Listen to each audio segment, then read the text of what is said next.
Memasuki tahun kedua perang, tidak ada indikasi Putin akan mundur dari konflik. Bahkan segunung sanksi yang telah diterapkan Barat dan sekutu-sekutunya tampaknya belum memukul perekonomian Rusia seperti yang mereka prediksi. UE berencana memberikan putaran sanksi baru terhadap Rusia. Kali ini UE menargetkan sanksi kepada perusahaan yang dicurigai membantu Rusia menghindari sanksi internasional, dan UE saat ini menuding orang perusahaan dan bahkan negara yang dicurigai membantu Moskow menghindari hukuman dengan bertindak sebagai tujuan transit untuk produk buatan UE yang kebetulan berada di bawah sanksi. Pada Kamis 11 Mei 2023, Presiden Komisi Eropa Ursula von der Leyen mengatakan bahwa UE baru-baru ini melihat pertumbuhan arus perdagangan yang sangat tidak biasa agar UE dan negara ketiga tertentu di mana barang-barang ini kemudian berakhir di Rusia. Meskipun rincian proposal itu dipublikasikan, misi baru untuk menghukum Rusia dan pendukungnya langsung menimbulkan momok yang selama bertahun-tahun menghantui blok tersebut, yakni ekstrateritorialitas. Jika kita berbicara tentang sanksi terhadap Rusia, pada kenyataannya sanksi dari UE tersebut tidak diberlakukan di dalam Rusia, karena UE tidak memiliki yurisdiksi di seluruh wilayah negara tersebut. Apa yang dilakukan blok tersebut adalah memaksakan kewajiban pada negara anggota dan perusahaannya sendiri atas interaksi mereka dengan Rusia. Misalnya, perusahaan Eropa juga dilarang mengimpor batu bara Rusia. Cara kerja seperti ini memberikan negara margin tindakan yang tidak cukup luas, mulai dari pembatasan yang ditargetkan pada produk utama tertentu hingga larangan luas yang mencakup seluruh sektor. Namun dalam beberapa tahun terakhir, strategi baru untuk menegakkan kepatuhan maksimum telah muncul, terutama dari Amerika Serikat yang telah mempromosikan penggunaan ekstrateritorialitas atau juga dikenal sebagai sanksi sekunder pada entitas yang sepenuhnya berada di luar yurisdiksinya.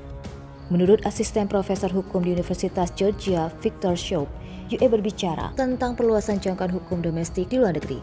Ini adalah sanksi ekstrateritorial yang sebagian besar mencegah perusahaan dan individu dari pihak ketiga untuk melakukan bisnis dengan negara yang ditargetkan.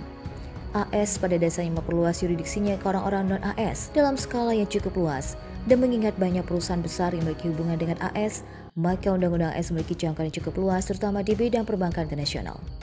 Berbeda dengan AS yang merasa identitas dan UE mematuhi undang-undang UE, blok tersebut akan membutuhkan pengaruh yang cukup kuat untuk membuat orang lain berpikir berkali-kali untuk melakukannya. Sedangkan menurut Profesor Hukum Internasional di Universitas Jen UE, Tom Rice, sampai batas tertentu adalah pendatang baru di antara sanksi sekunder. Eropa tidak memiliki pengaruh yang sama seperti AS dengan aksesnya di sistem keuangan AS dengan persenjataan dolar yang masih vital bagi berbagai negara, lembaga keuangan di seluruh dunia. Menurut Rice, UE memiliki 3 jalan yang memungkinkan untuk dapat melakukan hal tersebut, yakni dengan membatasi akses ke pasar internalnya yang kaya, meluncurkan proses pidana di pengadilan nasional terhadap mereka yang dicurigai menghindari sanksi, dan menambahkan lebih banyak perusahaan ke daftar hitam blok tersebut. Terlepas dari hasil akhir negosiasi putaran sanksi UE, berikut dipastikan menghadapi kelemahan yang merusak efektivitas sanksi sebelumnya. Di mana saat sanksi UE dirancang, yang disepakati bersama, penegakannya hanya dilakukan di dasar tingkat nasional sehingga menyebabnya tak efektif. Uni Eropa akan meluncurkan paket sanksi ke-11 terhadap Rusia dan berusaha untuk menindak upaya untuk menghindari hukuman ekonomi yang diperkenalkan setelah serangan skala penuh Ukraina. Mantan Komisaris UE, Mayred McGuinness, Eropa telah meluncurkan 10 paket sanksi dan akan memiliki paket lain. Informasi dari UE adalah bahwa sanksi tersebut berhasil dan UE akan melakukan lebih banyak, tetapi masih perlu melihat implementasi penuhnya. Apa yang dirampas Rusia adalah keuangan dan teknologi untuk menemukan kembali mesin perang mereka, dan mereka mengalami masalah di medan perang. McGuinness juga menambahkan bahwa negara barat harus memastikan bahwa mereka tidak menemukan jalan keluar dari sanksi UE. Dan dirinya menekankan berulang kali bahwa makin berdampak sanksi UE, maka makin Rusia akan mencari cara apakah itu negara lain atau rekening bank yang berbeda untuk mengelak negara-negara barat telah melakukan pembicaraan tentang penyusunan babak baru sanksi terhadap Rusia dalam beberapa pekan terakhir. Dan McGuinness mengonfirmasi paket tindakan ke-11 sedang dalam proses. McGuinness mengatakan bahwa selain memberikan sanksi lebih lanjut terhadap Moskow, Brussels juga akan berusaha memastikan sanksi diterapkan secara efektif sehingga makin sulit bagi individu dan entitas untuk menghindarinya. Pihaknya harus memastikan terlebih dahulu mereka tidak menemukan jalan keluar dari sanksi UE, dan dirinya menekankan berulang kali bahwa semakin dalam sanksi UE, maka semakin berdampak. Meskipun demikian, ia mengingatkan untuk tidak meremehkan upaya yang dilakukan Rusia dengan rekan-rekannya secara global guna memastikan sanksi yang dijatuhkan. Sebelumnya, Departemen Keuangan AS juga telah menerbitkan daftar negara yang membantu Rusia menghindari sanksi, dan termasuk Armenia, Georgia, Kazakhstan, Kirgisistan, Tajikistan, dan Uzbekistan. Namun McGuinness mengatakan UE akan tetap berfokus pada penargetan individu dan identitas. Menurutnya UE mengubah undang-undangnya untuk melihat individu yang terlihat dalam intervensi sanksi. Dan tentu saja ketika menyangkut orang atas identitas yang melanggar hukum, UK akan melihatnya dan saat itulah akan mengambil tindakan. Kepala Kebijakan Luar Negeri Uni Eropa Josep Borrell mengatakan UE berencana untuk membangun hubungan dengan negara lain.